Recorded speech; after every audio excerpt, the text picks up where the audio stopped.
Well, the iPhone has struck 6. I'm going to call this meeting to order. First item of business is approval of minutes from the June 13th meeting. Do I hear a motion to approve? Motion to approve the minutes.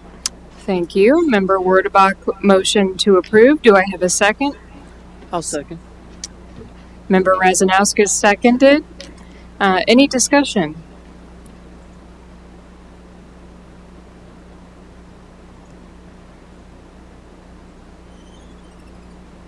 Okay, let's take it to a vote. All in favor of approving the minutes, please say aye.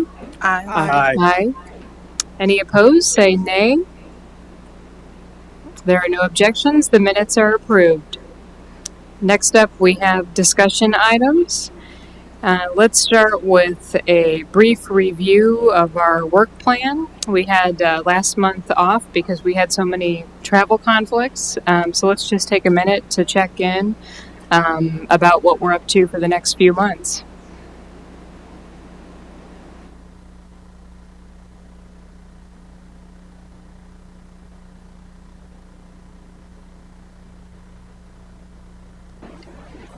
This microphone seems really loud today. Is it just me? I feel like there's a microphone tune-up.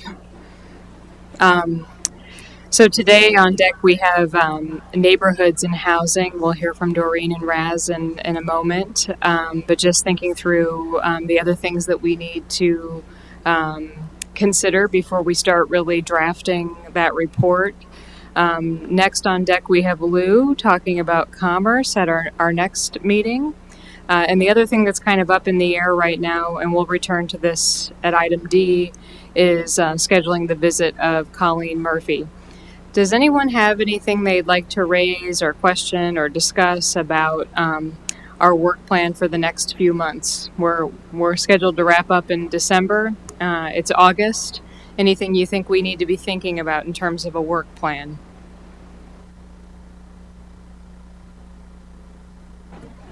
Yes, just sort of an update on where we are on commerce, some upcoming scheduled events. I spoke with Donna Hunter, the Vice President of Membership for the Carlisle Area Chamber of Commerce. We reviewed the 5 systemic challenges the Chamber identified in February. Ms. Hunter confirmed that they are still valid challenges. I don't need to go through them now.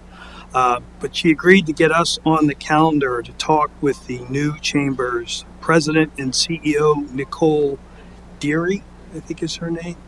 And Nicole starts as the new President and CEO on August 22nd. So before I get, we get our recommendations in, Jerry and I are working on the commerce, and maybe others working on the commerce piece. We'd like to sit down with her. One of the recommendations made by the previous president was to generate an annual report on metrics with respect to employment for Black and disadvantaged persons and the like, Black-owned businesses and the like.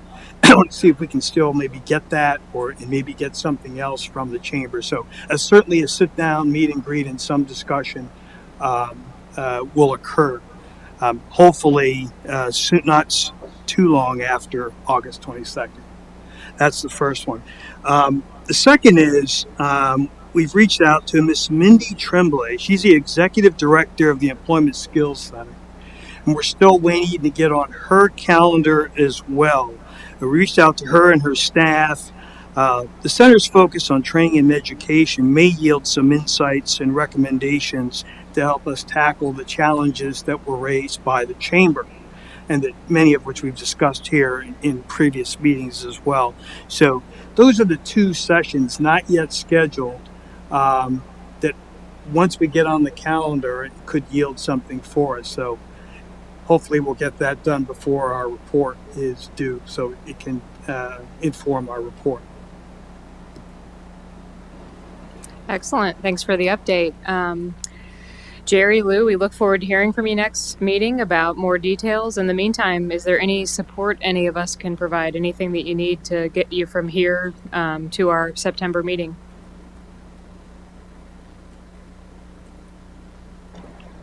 No, not at this time. I don't think I might think of something later. Certainly, the last meeting we had where the Employment Skills Center came up in conversation, that was quite useful in exploring and researching what they do and what they might do in the future to help us with those challenges. So that outreach has occurred as a result of our discussions at that meeting. I can't think of any. Can you think of anything at the moment, Jerry? Okay. Nothing as yet. Thanks. Question, did you open up a discussion regarding teen employment as well? Yeah. Oh, well, frankly, without giving so much away, it really is centered on that, on the teen employment. Jerry saw the email where I counted my own experience with what is now the Employment Skills Center. It was called the Employment Center in the days where I was a teen. And they were very instrumental in what you did. You filled out a little card, age, grade, kind of things you wanted to do, and they actually found jobs for you to do that were like summer jobs. That program, from what I can gather, I have not spoken to Ms. Tremblay about this yet, but it appears to have expanded greatly and become much more formalized than it was in the mid 1970s when I was a teen. I think we need to learn more about that. That would be helpful. And perhaps we can help them and they can help us. So that's the objective, is really to focus on the teen. But there's probably there's other things we're going to get out of that. Thank you. Any other questions or concerns about our plans of work, kind of project management questions as we look down at our deadline before we move on? Okay. Our next item. Oh, you do have one? Yeah. So, are we? Should we just assume that the October meeting that we had for Flex, that we're shifting down that way, or should we revisit the timeline since we're off a month? Yes, we should just make that assumption, but it shouldn't have been an assumption. I should make that clear. So, if you're looking at our plan of work document, we had to cancel our August meeting, as everyone knows, because there were too many travel conflicts. And so we were originally scheduled to talk about housing and neighborhoods in July. We're talking about that today. In August, we were scheduled to talk about commerce and business. We'll talk about that in September. In September, we were scheduled to talk about health and wellness, and we will kick that down to October. And if you'll recall, October is when we started to think about fine-tuning and editing our plan. There was no new topic area that was scheduled for October. We just kind of gave that to ourselves, anticipating that we might have to cancel a meeting here and there or need more time to process information. So absolutely, exactly, shift everything down a month. Thank you. With that, let's move on to item B, which is events and initiatives debrief. This is just our monthly opportunity to check in with one another about events that we are either hosting or that we are attending in support of other organizations in our capacity as the TRC, or just other events and initiatives that might connect with the work that we do. I'll open the floor.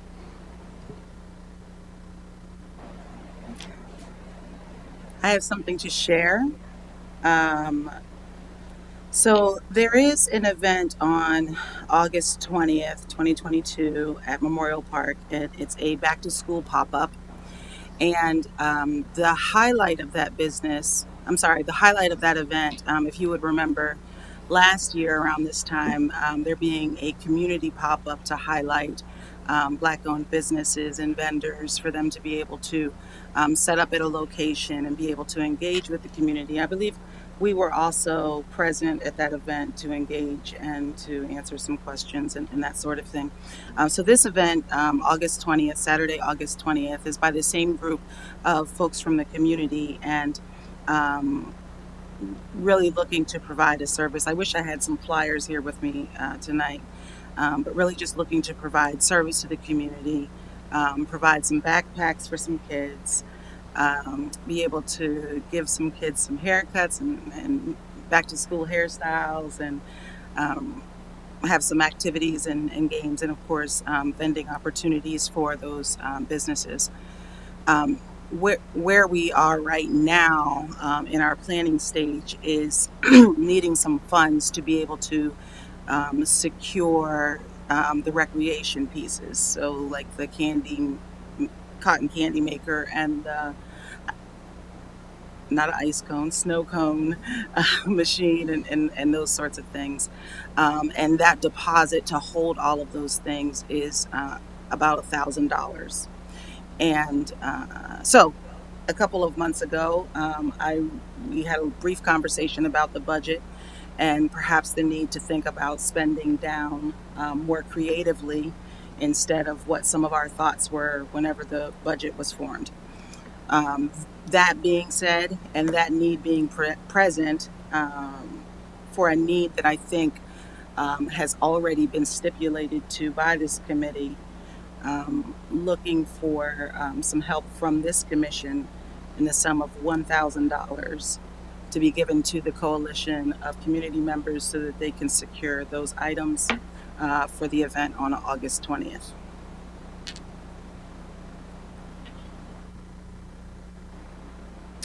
If I may add.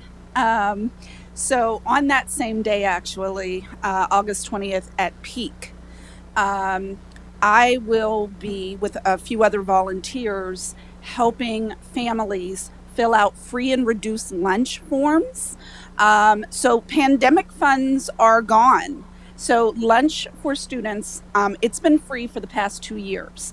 Not only lunch, but breakfast as well. So any student could come into any of the school buildings in Carlisle Area School District and get a free lunch or breakfast. Those funds have run out, unfortunately. So what I want to do and what I am doing is on August 13th as well as August 20th at Peak, we are, and I say we, but I, with a few other volunteers, we will be available to guide any family through the process of filling out those applications, in addition to Power School updates, which is, of course, address, computer, information, etc. It's really important that we kind of spread the word for that, because prior to the pandemic, some of the lunch bills were in excess of $500, $600, $700 by the end of the year. And some parents who had those bills later found out that they could apply for and they were eligible for free and reduced lunch. So in my mind, I'm just trying to get ahead of that. So again, I have many volunteers, I will say, for the 13th. I do not have a lot of volunteers for the 20th. So if anyone is available, it's from 1 to 3. Is that when your particular? Okay, so we'll be there around the same time, and I'll pop over for some food. But I really wanted to share that because I want to avoid large unnecessary bills and stress this year for our families. That date one more time, please, Ms. Doreen. So August 13th, from both are Saturdays, I believe, from 1 to 3. August 20th from 1 to 3. And actually, I just spoke to someone a couple days ago. We will also be sitting at 1380 Grandview Court.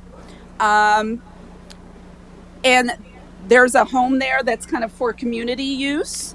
There are computers there as well as at Peak. And we will be there to help families who live near or in Grandview Courts as well fill out those forms. And everything, it's important to note, is confidential. So you said that your greater need is on the 20th than the 13th. So 13th and the 20th at Peak. Right. Right. And then on the 18th, it is from, I'm not sure if I mentioned this, 6 to 8 p.m. We tried to have a change of hours so as to attract people who could not make the other times. Doreen, Yes, the 20th, that's when I need the volunteers. Sorry, I was reading and listening, and Thank you. I can help you out on the 20th as well. you rock. Thank you. I'll take it. Can you get the location one more time? Sorry. So it's at Peak, and I'm actually looking that up right now because I don't know the address. So that's the Professional and Educational Empowerment Center. The address is 219 North Pitt Street in Carlisle. So if you know where Hope Station is, it's kind of, across the way a little bit. Cat a corner of Hope Station. And there are computers there available, and everything is free and confidential. I'm not sure if I'm following. Oh, sorry. Please, Lou, go ahead. Sorry, just a question. You mentioned that the funds for school lunches are expired. I'd seen that on social media as well. Are these funds? I'm just curious. Are these the ARPA funds, or are these funds that were somehow set aside from another source, or were there funds earmarked for the county to help in this area because of COVID? They're COVID funds. They're COVID-related funds. But they're not the ARPA funds. Right. Okay. Thanks. I don't have a direct affiliation with the school district, but I think they were from the original round of COVID relief. The first round. Relief Yeah. funds. Okay. Thanks. I'm wondering if we can get a little more information about the event on August 20th. So, Doreen, what you're doing with the registration help and the pop-up services, the haircuts, and supplies and such are all part of the same event? Or no? Okay. It just so happens that we were thinking, in a similar manner. I was just thinking the 20th because school begins on the 22nd. And so, I could even have, since I have a lot of volunteers on that day, someone at a table near Hope Station who's a runner who will walk people over to Peak if they need assistance, and then vice versa. We'll send business your way if they come to us first, if that's okay. Awesome. You know what we're on. Go ahead and add my name to the list for that too. I'd like to assist in some way. I don't know how much training is required to help with the forms, but I can certainly help direct whatever you need. Wonderful. Thank you. Thanks. So volunteers will gather at Peak at 12:30. And the event starts at 1. And so from 12:30 to 1, I will just show you how to access or help the families access Power School Parent. And I will also show you how to access the federal free and reduced lunch forms. That's a mouthful. And it's pretty simple. And the event on the 18th there at Grandview Court, you're looking for volunteers on that one as well, right? So that one, since it's kind of a smaller area, I will say that I am working in partnership with a new employee at YWCA, Christina Haygood. And since she already takes care of the education, I just kind of found her and asked for assistance. So I think 2 people for that should be okay. And it's a really small place. Yeah, I'm familiar Yes. with that one. I was going to tell you I could do that. All right.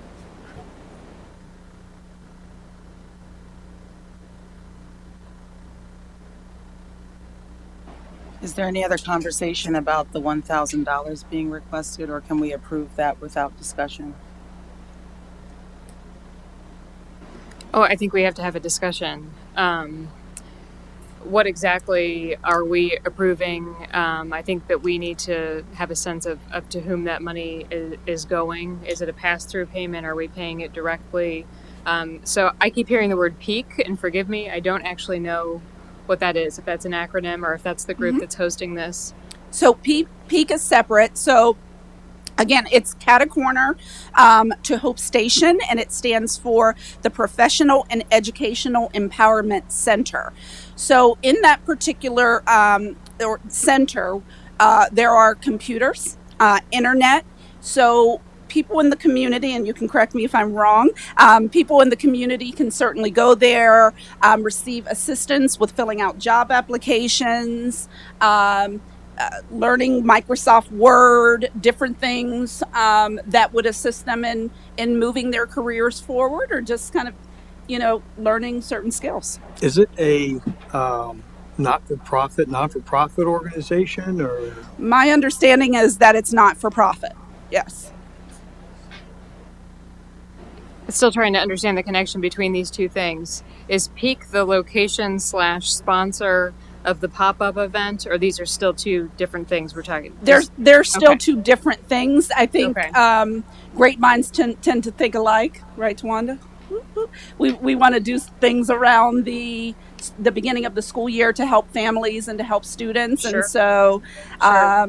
it just so happens that we're doing something on the same So day. just for the good of the order, Sure. Peak / FFRL help is on the 13th and the 20th, and you're asking for volunteers, and you're getting volunteers. Yes. Separate item. Let's go. Unless there's more to discuss. And the 18th. With respect and we're to good. that. Yes. The 13th, the 18th, and the 20th.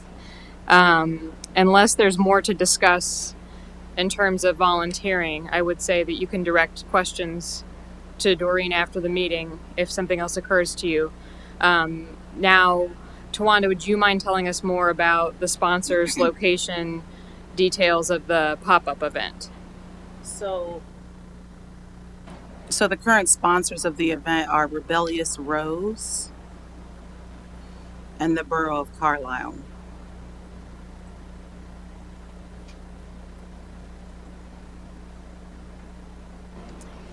And Carlisle Borough is not providing support for, sounds like tables, supplies, machines. So the borough's support that they are providing at this time is staff time for marketing, logistics, and organization.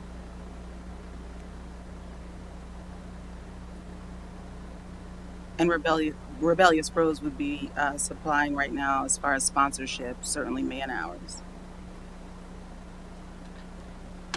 And Tawanda, are you seeking funding support from the commission? That's correct, from the commission, from the budget that we have, the funds that we have available and on hand and can be dispersed. And just looking at the budget we do have, I mean, we left it somewhat vague, I think intentionally. So we do have 2 community event buckets. So I'm certainly not opposed in that regard. I guess my only thought would be, did we want to tailor those more towards something that the TRC itself hosted or sponsored? But with that in mind, we don't have a ton of time left, and it's not like we've hosted, sponsored much else. So I certainly don't raise any objection.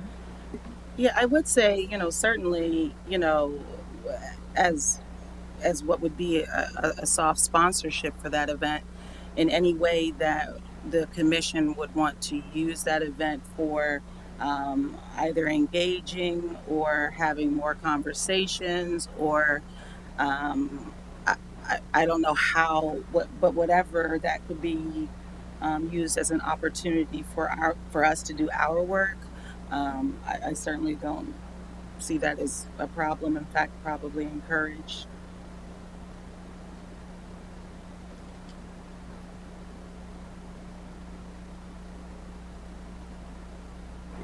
With that in mind, it sounds an opportunity to set up a table and do as we've done in previous events and try and engage the community. So yeah, I'm certainly for it.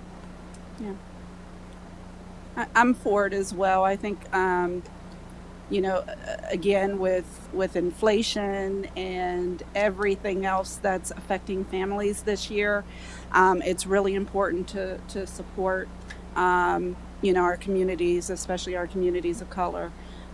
So support. I too would support the effort. If there's anything that we can do between now and the event to strengthen the connective tissue between the TRC and the event, that might be helpful. In terms of communication, advertising, and the like, that might be helpful.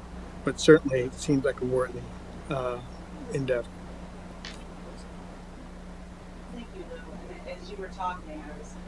Thank you, Lou. And as you were talking, I was thinking about when Doreen, you mentioned volunteers or runners. That is that a way for the commission to be utilized or to be on hand as a sort of go-between both events, and being able to even strike up personal conversations with folks as we're directing them, or I don't know. It just seemed pretty organic.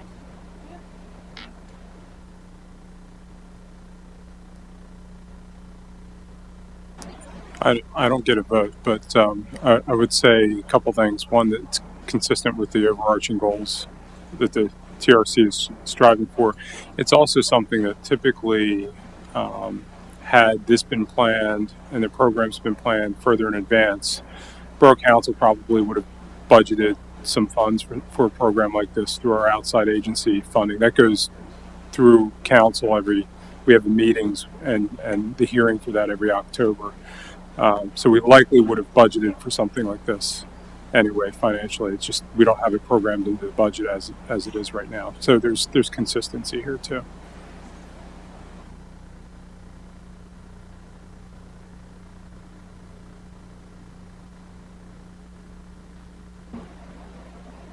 If there's no further discussion, I'll ask Co-Chair Callahan to call that vote since I made the request.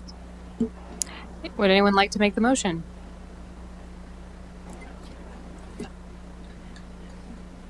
I would. Member Razanauskas has moved. Is there a second? I second. Member Wilbur has seconded. Any further discussion before we take a vote? All in favor? Aye. Aye. Any opposed? Okay, the motion carries. I'll make contact with staff then to secure those funds and keep you all in the loop as far as planning and any other logistics goes. And thank you so much for your support of this event. Okay, next up, we'll Next turn. up, may I? Yeah. So this is funny. Tawanda and I are asking for the same things today. As many of you on the commission know, I have created an HBCU HSI event. So that's historically Black colleges and universities, as well as Hispanic serving institutions. Having been in education for 27 years, 20 of which was at the Carlisle Area School District, I can say emphatically that our students were not provided the information or the opportunity to explore HBCUs. After having my own child, who's an adult now, explore HBCUs, I took her on college tours. She now attends Hampton University in Virginia. I started talking to our students of color, not just our students of color, all of our students at Carlisle, and I no longer work there, but I'm still in contact. And what I found was that at that point in time, counselors, whomever, they also were not aware of HBCUs.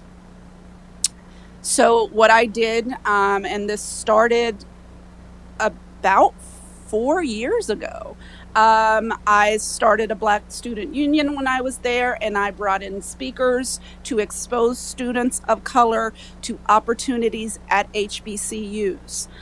For those of you who are not aware, HBCUs provide just such a wonderful foundation for our students of color. Not only that, they provide, honestly, just a place of comfort and not only of comfort, but a place in which they are given the tools that they need to excel and excel with pride. When talking about their heritage and their skin color and their experiences. So as a result, I decided that I wanted to put together an HBCU HSI event here in Carlisle. Please understand, this is not put on by the school district. This event is years in the making. Mr. Sturkey is on my planning committee, and we have about 8 people, I believe, on the planning committee. It will take place October 6th of this year at the YWCA. It is a day event in order to really make it easier for students across central Pennsylvania to attend. The hours will be from 9 to 1. And if you're wondering why those weird hours, well, we have a bus driver shortage. And so it's so much easier, as one of my planning committee members stated, to, kind of share bus drivers. You have one bus driver drop kids off in the morning, and then they'll run across town to pick up some high school students and then bring them to the YWCA. Any school district in central Pennsylvania is welcome to this HBCU event. So I have contacted schools in Lancaster, schools, obviously, Carlisle Area School District, Mechanicsburg, Bishop McDevitt, you name it, I've probably contacted them. We have 17 confirmed HBCUs attending. And not only that, but it will also include sessions, informational sessions that our students honestly need.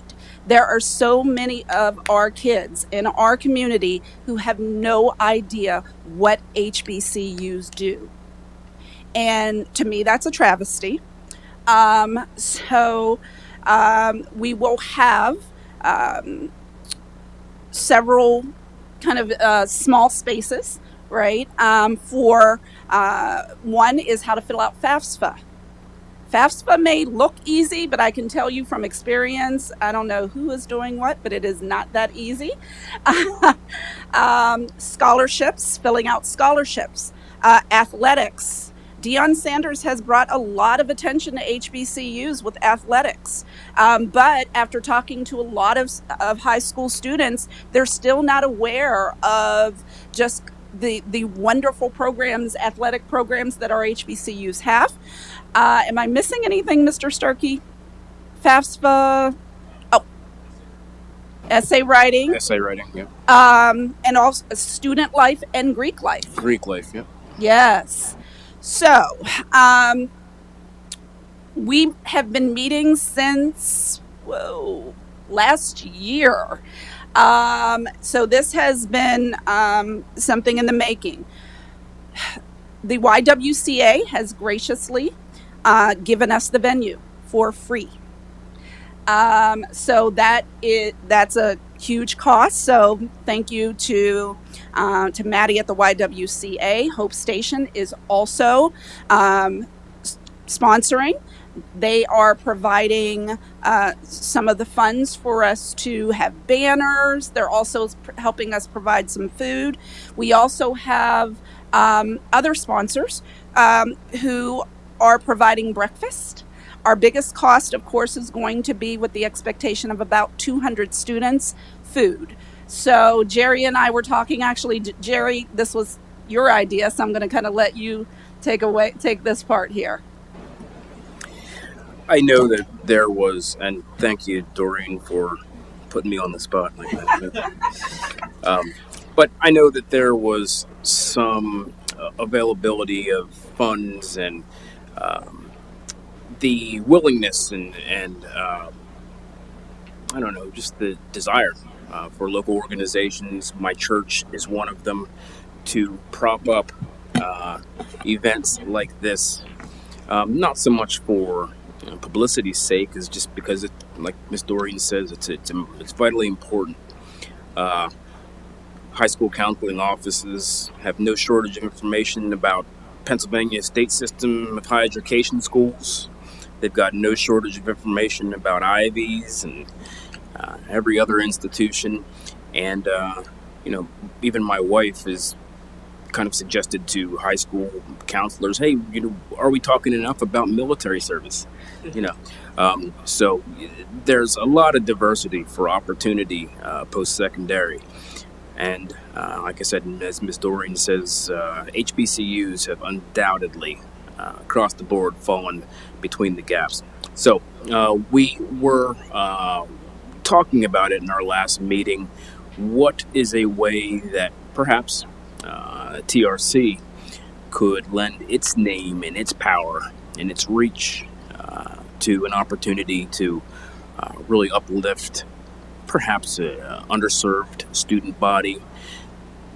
More so than an underserved student body is just a dearth of information when it comes to how these kinds of institutions, Hispanic serving and historically black colleges and universities, how they can be a real departure for, like I said, these young students, something that they've never even considered before. So with that, I hope that I've kind of hinted at the idea that we'd like to know what TRC could and even would be able to sponsor and along those lines.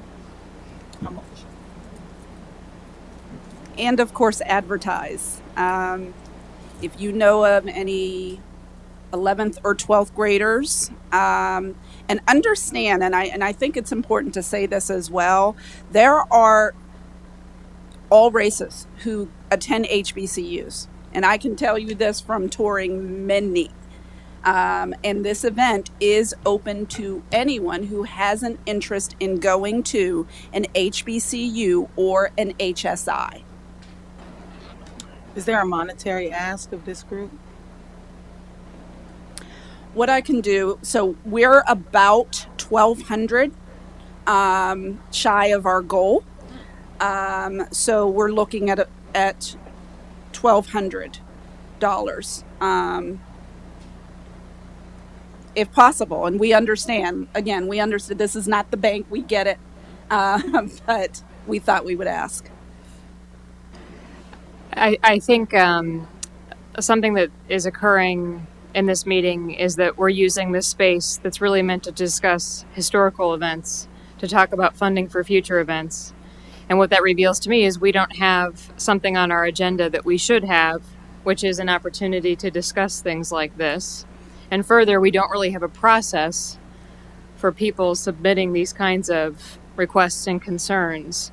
So something I would want to flag just in terms of transparency and accountability to the public is we might think about putting together a brief, simple proposal form for all of these kinds of things. Not saying we have to do that retroactively for the funds that we've already appropriated, especially since that's a Carlisle Borough supported event. But we might think about how to make this simple. Here's how it connects with the objectives of the TRC. Here's the amount we're requesting. Here's when we need it by. Just so that we're not always reactively filling in holes. We can be a more proactive stop for folks. Sure. I have absolutely no problem. I have everything pretty much in my Google Drive, so I can show you the budget. I can show you the proposal that I created. I can show you anything that you need and type it up in a nice, neat manner and certainly present it to the commission. I have no doubt. I'm just saying we should also open this opportunity to other people who are encountering similar needs when trying to get similar events off the ground. Love that. If I could make this suggestion, so I'm going to make a suggestion, but before I make the suggestion, I'm going to ask a question. This event is in 2 months. Yes. So Yes. do you have a timeline for when those funds are needed? We set September 2nd. It's either the 2nd or the 3rd. Let me double check on my calendar here. I was right. September 2nd. So the suggestion that would follow that, I think consistent with Co-Chair Callahan's concerns, we may want to just put this as an item on the agenda. I worry that I'm thinking of capacity in terms of completing a form, but I also think that we have to have a little bit of a Sankofa moment when the funds were requested and then, um, softly programmed out, or what we thought was going to happen didn't happen, and on she goes, and for us to look back at that and say, okay, but now that we are here, given the charge of this commission, and given the circumstances in which many of us find ourselves looking to meet those needs in real time, I think we have to again be creative and start thinking more about how can we spend that down, because I feel it would be a shame for a group who has been charged with such this great mission for us to be uh, um, for us to turn back funds in a community or in situations where they're needed to support the cause. I don't know if I'm talking in circles, but I just think that we need to consider that. And last thing I'll say is, this event on October 6th is looking for funds before our next meeting. And if given the opportunity, I would like to make a motion so that we could provide them with what they need. We can do something where we approve up to a certain amount, given that you're not coming here with a specific amount. So we could make a motion to approve support up to a certain amount. And I think that, so we'll separate that out. That's a business item for tonight. But Tawanda, to your point, coming up with ways to utilize the funds, given that we've had some turnover and some of the things that we have been envisioning have shifted. I'm wondering if we can call them grants. So that's kind of a legal question. Can we call them community engagement grants? Or is that not okay lingo for us to use? I'm not sure of the specifics how we budgeted those funds, whether there are any specifics or limitations on it. So I'd have to get back to you on that. But you have community engagement dollars, and I think we could interpret that pretty broadly. I would assume there would be some recognition of the TRC in that contribution at the event, and that's part of gaining rapport in the community that you're trying to serve and improve. So I think there's a way through that. When I wouldn't get caught up in the semantics of it. And Ms. Doreen, given the proximity between, when you wanted to have that buttoned up versus the next TRC meeting, would you agree that it would be reasonable for us to defer until that next meeting and maybe just push our deadline back a little? I have no problem with it. Yeah, I mean, our event's in October. So that everything can be done as suggested. We could. Oh, sorry. Just real quick, I'd be happy to take an action item too of like creating what that form could look like. I think it's an easy.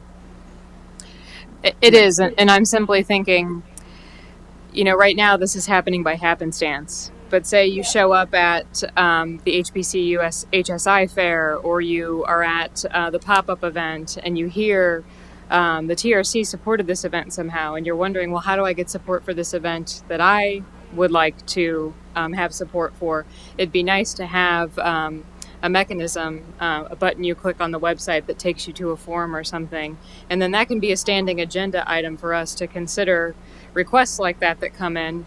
This could be rapport building. It could help us push some of those funds to places where they can be used. It would create some transparency with the public. It would be pretty simple.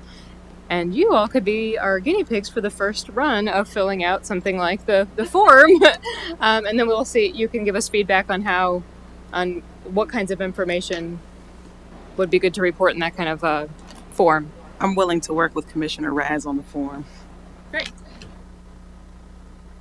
My daughters have 2 guinea pigs and they're gross. I love guinea pigs. So why don't we, I don't think we need a vote to take action on the form. It sounds like that's something that we can do. I will take as one of my action items, I'll remember on the next agenda to add an item that will conveniently bring this forward for a vote and give us an opportunity to consider other proposals that might come forward in the meantime. And then let's do a vote on, actually, we're not going to do a vote on that. We're going to experiment with this more formal process for the next time.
Welcome back from the break, everyone. Uh,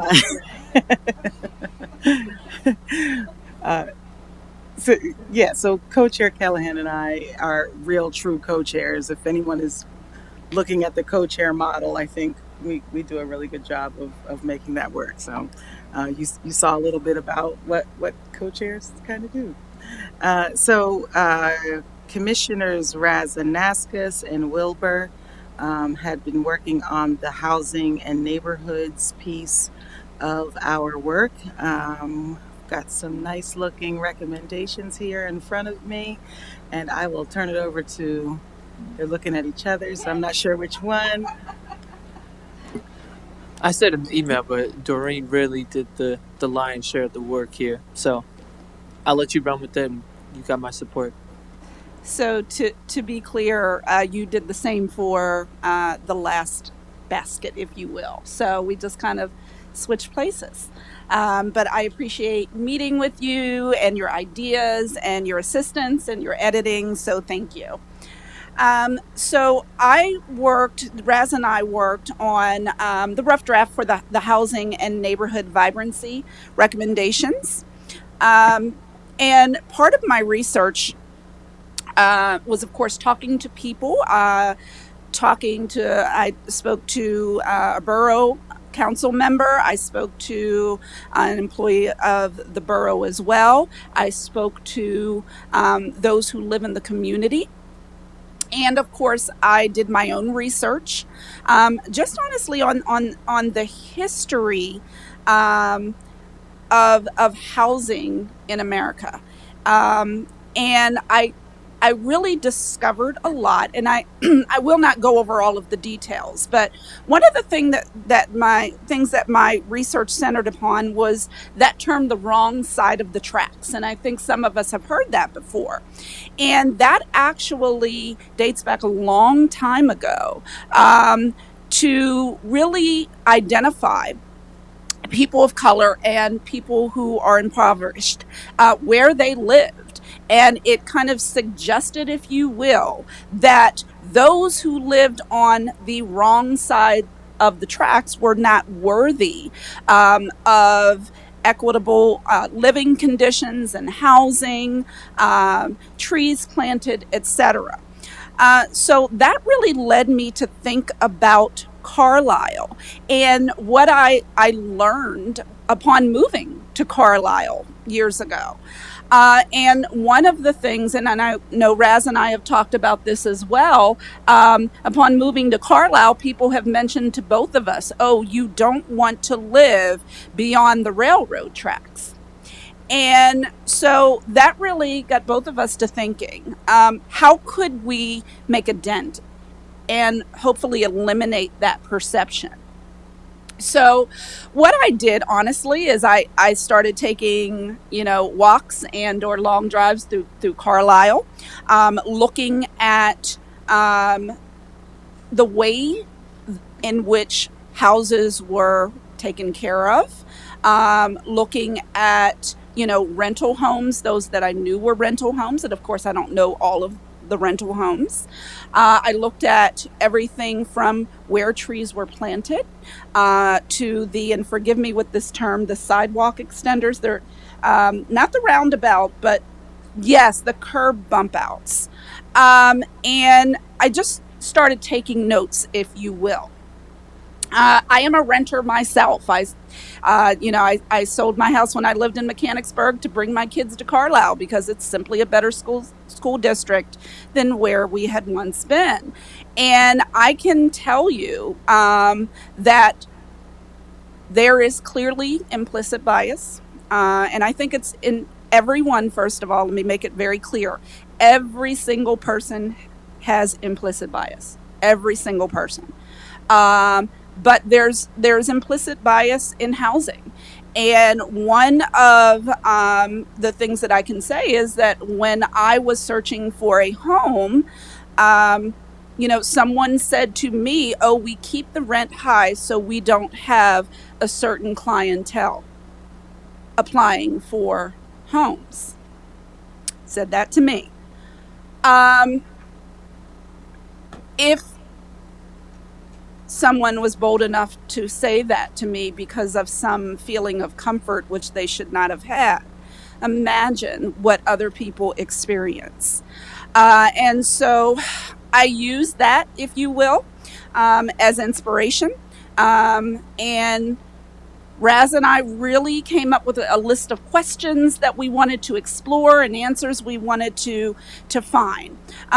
So if you look, and I'm not going to read this whole document, but I will read the recommendations ever so quickly. The first recommendation is partner with the redevelopment and housing authorities to increase efforts to beautify public housing and homes from North Street to around the Expo Center.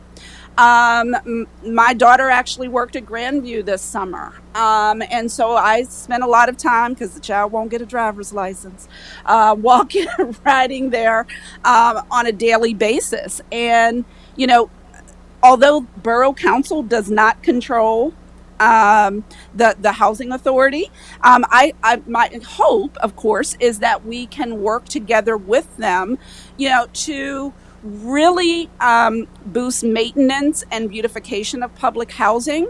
And that's simply making people feel worthy and making them feel as if they're not just shoved into a corner and forgotten about. So you can certainly read over that. Rental homes, I know the rental ordinance is going into effect September 1st. And that is wonderful. I'm glad that that Borough Council is taking that on. And so I had some ideas dealing with that.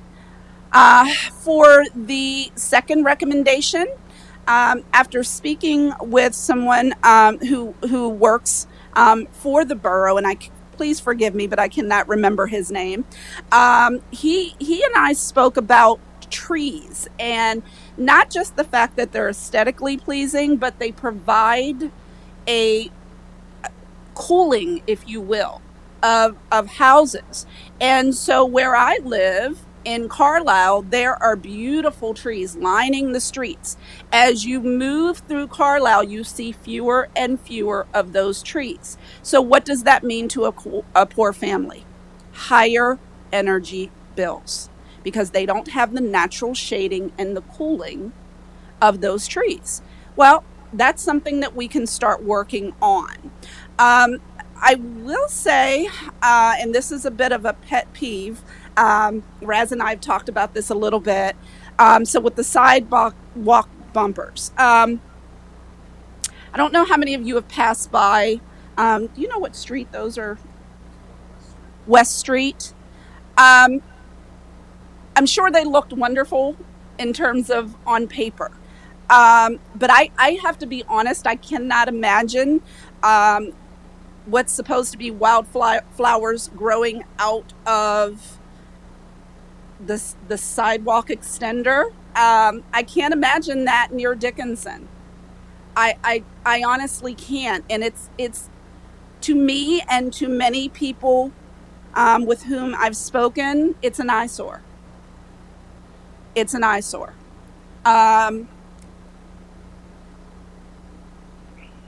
So I added information. I'm choosing my words carefully. So I added information just about suggestions dealing with that.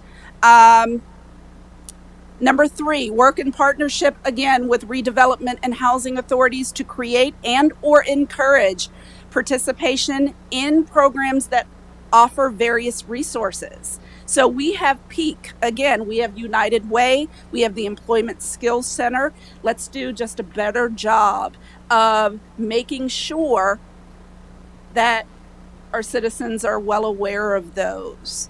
Number 4, offer rebates, if possible, to landlords and homeowners who complete diversity and bias training and rent to diverse populations while maintaining those occupancy expectations.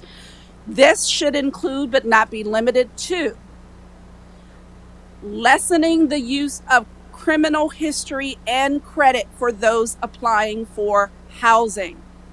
Let's be real, as someone who spent probably the better part of last year applying for jobs, I can tell you one thing, and that's companies are beginning to put on their websites, do not allow criminal history to keep you from applying for a job.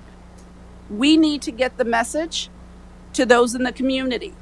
Do not allow a low credit score, because been there, done that, right? We've all been young, okay? Or criminal history to keep people from feeling as if they are less than and they can never, ever move on from the mistakes that they've made.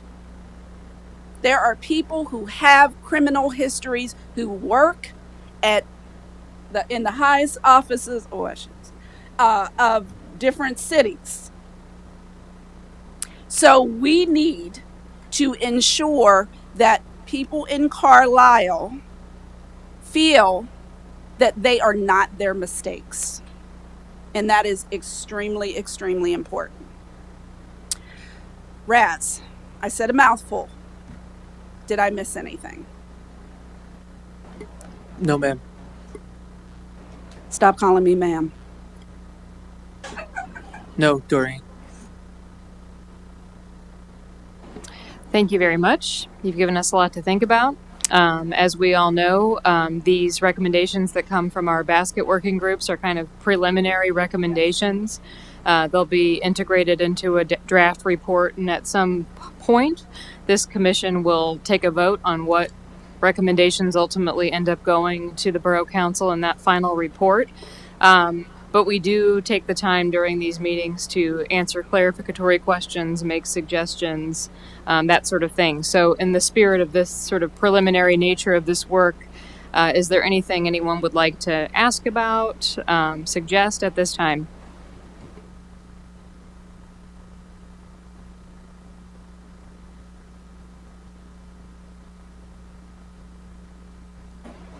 Just a question that may not really have a real answer to it, but you mentioned the upcoming rental inspection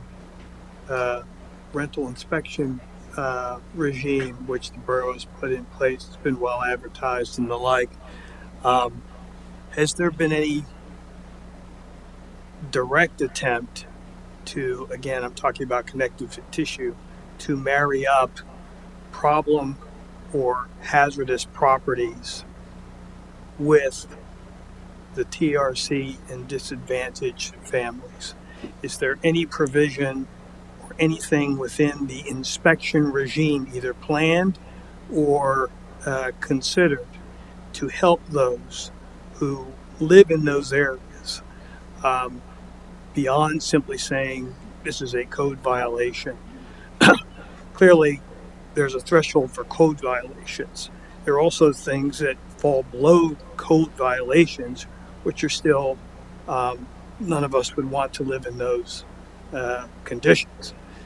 So I'm wondering, is there any kind of spectrum there where, look, this isn't a code violation, but, and do we have any mechanism in there to identify those properties and assist the owners or the renters in that area?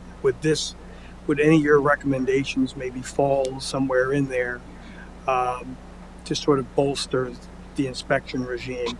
And again, it's more of an idea, not really a question per se.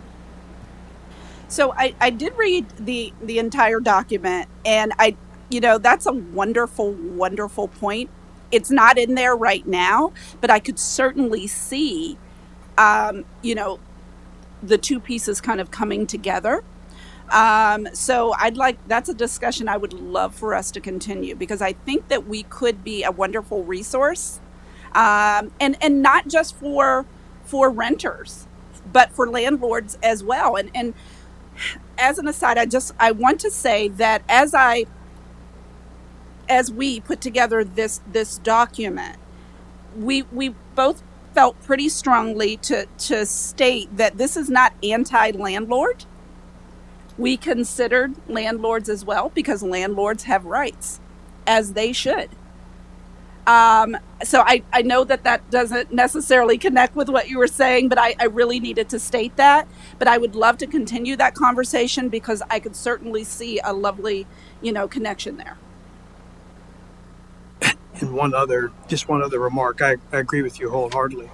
And one other remark, again, it's just an aside, but something that I've been thinking about for some time. Your comment is spot on with respect to take a photograph of one area of Carlisle. Don't label it. Take a photograph of another area or a couple areas of Carlisle. And most of us might be able to identify, just from looking at the photograph, where you are in the borough. I know I can do that now. I couldn't maybe do it a couple months ago because I've been away for some years, but I can do it now. And you can just tell from the maintenance, the type of buildings, the cleanliness and the like on where you are. Again, not necessarily code violations with respect to this inspection regime that we're talking about, but clearly there's a difference in the neighborhood, the other side of the tracks per se. So one interest, it's more of a personal interest of mine, is when you have an historic district like we do, we are lucky to have in Carlisle a very historic town. There are certain regimes that go well above code violations in order to maintain that district. It is designated as historic for a reason, and there are simply things you can and cannot do, and things that are not accepted and or are encouraged because you want to maintain that district. Washington, D.C. has the same thing. You can't change the facade of your house. Now, I'm not a Gestapo kind of person, and I moved into a neighborhood that has a homeowners association, and I have a love-hate relationship with homeowners associations, but I understand why they exist. So again, there are some historic areas in Carlisle that are on the other side of the tracks that are not designated as such. Now, that's another issue, but I can't help but believe that designating those, making progress in designating those areas as historic would change not just that structure or area, but the neighborhoods around it as well. So there are some churches that fall in that category. We already have at least one or two churches that have already pursued that. We have another cemetery, the Union Cemetery, which you know is sort of a pet rock of mine. So again, this is connective tissue. So when we start these initiatives, It's always helpful to, we used to say, spitball or mind map these things so you can start to develop the connectivity to strengthen new programs and new ideas. So those are just comments I wanted to make for the record because I think they're useful. It's not just housing, it is the neighborhood itself, the infrastructure and the like. I just want to say thank you. Those are truly excellent comments. I agree wholeheartedly. Again, not to soapbox it, but I did see the Fairground Avenue area, and I remember what it looked like when I was a little kid.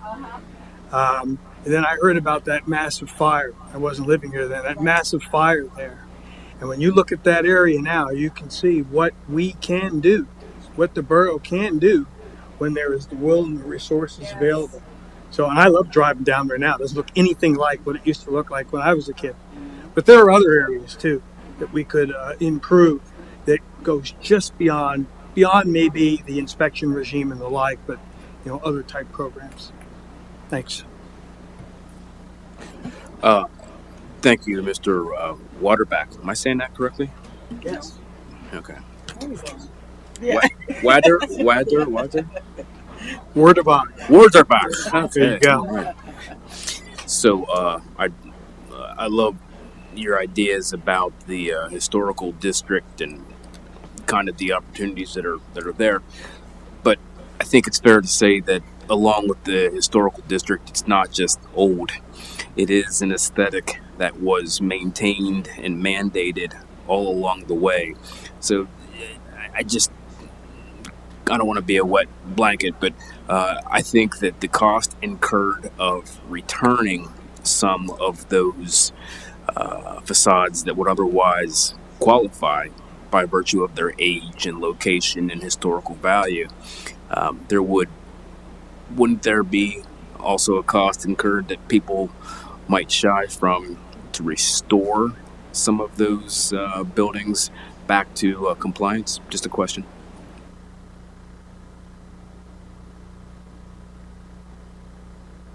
Yeah, I mean that's something that's a challenge that we have in the historic district at times. So the properties that are well maintained are well maintained because the people who live there maintain their properties, and there are properties that have even within the historic district. You can take a walk through there and see people didn't want to spend the money to make renovations because they didn't want to deal with the historic guidelines.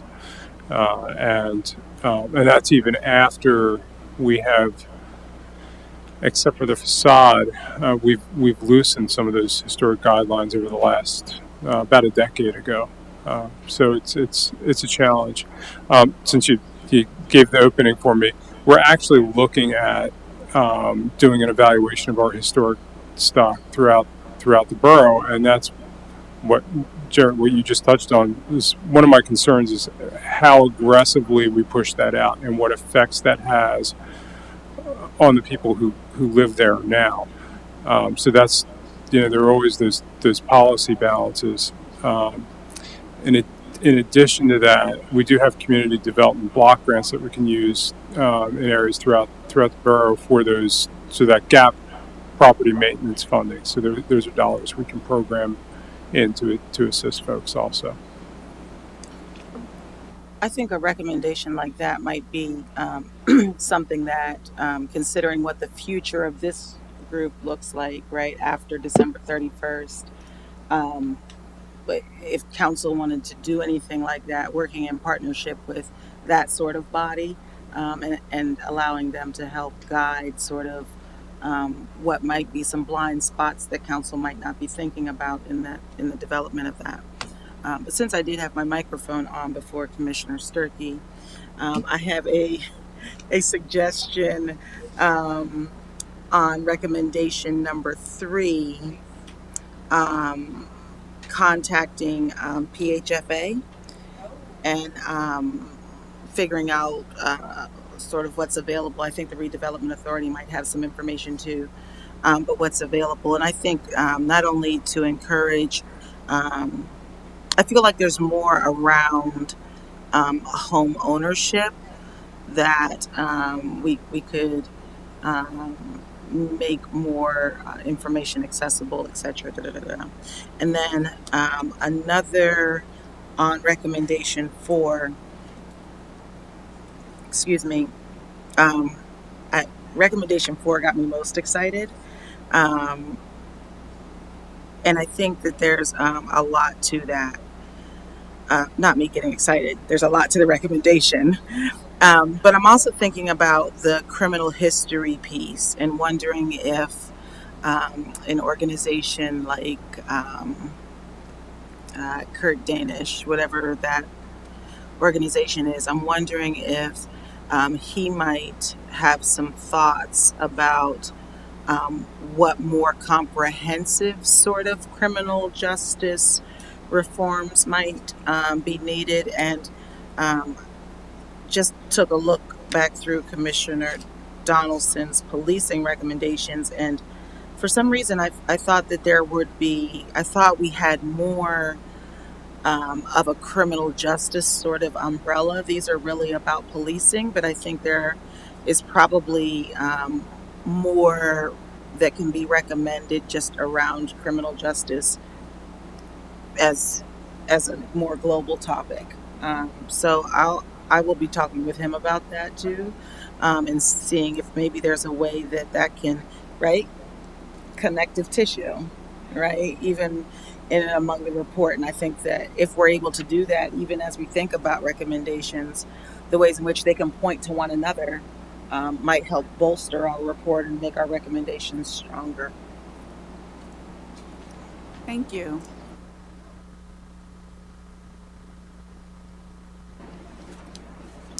Any other pressing questions or concerns before we move on to item D? Great job, y'all. Here, here. Item D is expert travel and upcoming events. So, as we know, we have been in contact with Professor Colleen Murphy, and she is slated to be here in October. The person who is shepherding that event is no longer on the commission, and so we all need to check in and make sure that it is moving along as it should. I reached out to Commissioner Donaldson and have not heard back from him yet. And just double checking to make sure nothing came through while we were sitting here. So I don't have a date for that yet. But then also keep in mind that that would have been a Thursday. So just to refresh our memories, we were thinking that second Thursday. Mayor Schultz was thinking if he had the information in enough time that he would be able to move the council meeting, or that they might be able to move the council meeting so that they could also attend, right? So there's all of that with that date. I had the privilege of connecting with someone by the name of Anu Gupta. He's the founder and president of an organization called Be More with Anu. And he does a lot of work around breaking racial bias, but he also does some work just with Truth and Reconciliation Commissions, period. So what I can do is share. So he also is a part of our Anti-Racist Development Institute book series at the law school. And so I work with him in that way, and he's done some workshops for us and really does some good things. So what I can do is make sure that you all have sort of the website, kind of see who he is and all of that. And then in the event that we're not able to hear back from RAF, I would suggest that maybe we would consider bringing Anu in to do something similar as far as either workshopping or keynoting or panel or whatever, but that we do have someone else another subject matter expert that we might be able to bring in if that doesn't work. But like I said, I'll make sure that you all get that information so you can take a look at, learn a little bit more about them. I will follow up with Professor Murphy. We've engaged with her and asked her to put us on her calendar, so I don't think it's a viable option to replace her with someone else. I'm certainly open to additional speakers coming in, but we need to follow up with her, and I'll reach out to her. Yeah, just so that we're clear, at the last meeting, that was my assigned action item. And in doing that, haven't been able to get any clarity on what the date is that is on her calendar. So I don't have Miss Murphy's contact information. I was only tasked to contact Commissioner Donaldson. So I was just providing an update with where we were with that. I think it would be a great idea if we had both of them. You know, just hearing different information from different specialists. I think that would be great. So if we can make that happen, I'm for it.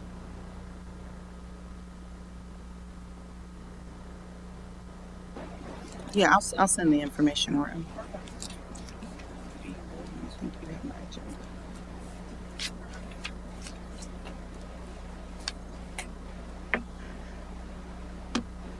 Mayor Schultz, any updates from Borough Council or staff? We have had a very quiet end of the summer, so I don't have anything to update. In fact, so quiet we didn't have our workshop last week, which has maybe only happened a couple times in the last several years. So nothing to update from our perspective from staff or council. Right now, we do have our meeting coming up. Our regular meeting will not be canceled this coming Thursday, so you can join us then. We'll actually be talking about community development block grants. Have a hearing for that this Thursday, so that may be of some interest if you'd like to hear a bit about the upcoming program year. I think that's it. Oh, I should note both the mayor and the deputy mayor live on the north side of the tracks. So All the more reason why. Just a note on borough staff. I did attend National Night Out at the fairgrounds, and it's the first Tuesday of the month, and we can probably talk a little bit more about why that just National Night Out as an event, full stop. But I was a little, if you know anything about National Night Out, that's to improve police and community relationships. So they're outside of the community. They were actually in the at the fairgrounds, not in the community. And when I was there, I was one of two people of color who were actually attended the event. And so I just, from an optics perspective, felt like this might be not necessarily a recommendation, but the future of this group as it moves forward and considers the borough in a more holistic way and how we can move toward truth and reconciliation in a multi-pronged approach, both addressing inequities and relationships in the here and now, as well as historically. Thank you for that. I actually noticed the same thing. I did not attend, but I've noticed that. And I would love to be able to, that could actually go in the education basket. It could go into, the not the criminal justice, but law enforcement basket. But I thought the exact same thing. I think it's so important for events such as National Night Out to be in a location, number one, where everyone can easily attend, but also we know historically speaking that there's been tension between impoverished and Black communities and the police. So why not be in a place that is kind of central, right? So thank you for that. Sure. I've been to that event in the past. I'm sorry that I missed it this year. And in the past, I think that it's been better represented with people of color. So I'm sorry to hear that. By contrast, Summer League basketball in Memorial Park was a huge hit. Mm-hmm. My daughter's team didn't make it to the championship, round for her age group, but boy, was it an experience. And what you got to see is a true commingling of the community, because if your kids are on that team, then we'll see you at Memorial Park on Tuesday, period, the end, and Thursday. So boy, was that just a beautiful thing to see.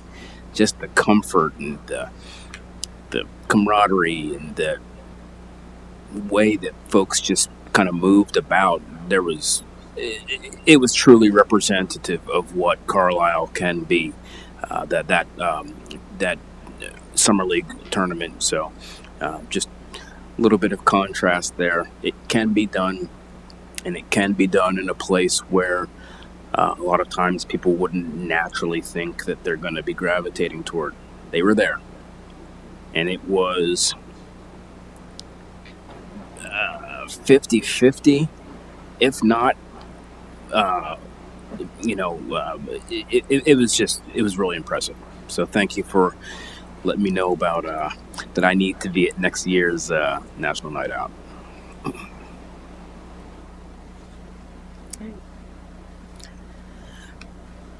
All right, we've come to the portion of our agenda for public comment.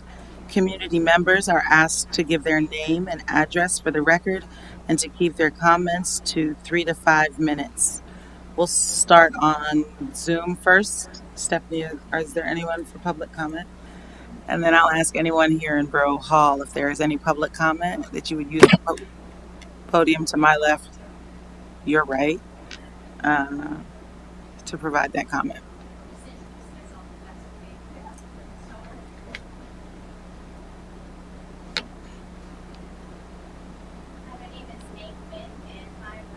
Faculty member at Dickinson School of Law. I'm also the first Associate Dean for Experiential Education, and I'm just really grateful to be here and witness this important work taking place and to be in Carlisle, and look forward to working with the borough as in whatever way may be useful.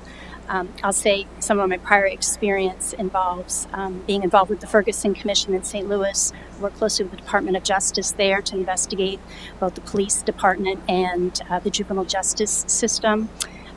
Was involved in a fair amount of litigation around changing systems, and most recently was working in DC, a professor at an HBCU for 2 years. And forgive my being on my phone, I was responding to texts from two of my students about one of our young people who we were working with who just was released from detention, and another student about a client who was released last week after 31 years of incarceration, previously sentenced to juvenile life without parole. So thank you for letting me be here.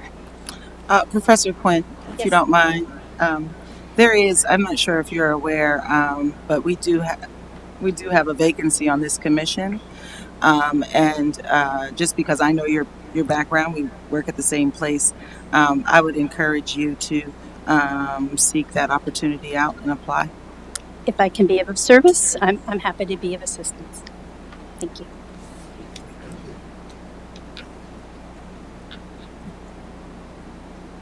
We don't have an opening?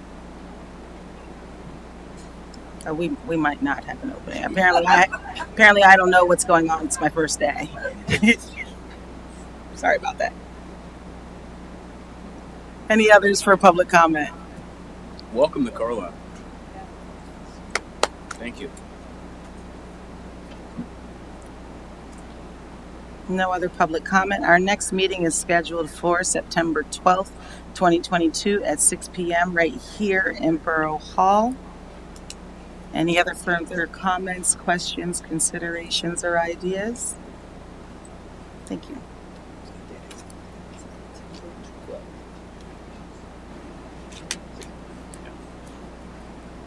I adjourn this meeting at 7:23 p.m.